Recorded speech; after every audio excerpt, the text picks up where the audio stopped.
গঙ্গাসাগর মেলা শুধু একটি ধর্মীয় মেলা নয়, এর সঙ্গে জড়িয়ে আছে বহু পৌরাণিক, আধ্যাত্মিক ও রহস্যময় বিশ্বাস। প্রতি বছর মকর সংক্রান্তিতে লক্ষ লক্ষ মানুষ এখানে পুণ্য স্নান করতে আসেন। এই মেলাকে ঘিরে অনেক রহস্য জড়িয়ে আছে।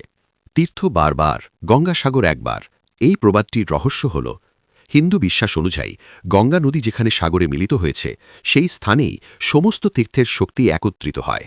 তাই একবার গঙ্গাসাগরে স্নান করলে বহু তীর্থভ্রমণের সমান পুণ্য লাভ হয়। পুরাণ মতে ভগীরথের তপস্যায় দেবী গঙ্গা স্বর্গ থেকে পৃথিবীতে অবতরণ করেন এবং শেষে সাগরে মিলিত হন। এই মিলনস্থলেই গঙ্গাসাগর, যা স্বর্গ ও মর্ত্যের সংযোগস্থল বলে বিশ্বাস করা হয়। গঙ্গাসাগরে অবস্থিত কপিল মুনির আশ্রম। বিশ্বাস করা হয় মকর সংক্রান্তির দিনে সূর্য মকর রাশিতে প্রবেশ করার মুহূর্তে এই সময় গঙ্গাসাগরে স্নান করলে পাপ নাশ হয় ও পূর্বপুরুষেরা তৃপ্ত হন। এই জ্যোতির্বৈজ্ঞানিক সময়টাই মেলার সবচেয়ে শক্তিশালী মুহূর্ত।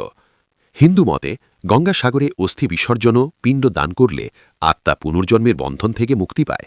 এই বিশ্বাসই গঙ্গাসাগরকে বিশেষ রহস্যময় করে তোলে। তো বন্ধুরা, ভিডিওটি ভালো লাগলে চ্যানেলটি সাবস্ক্রাইব করবেন।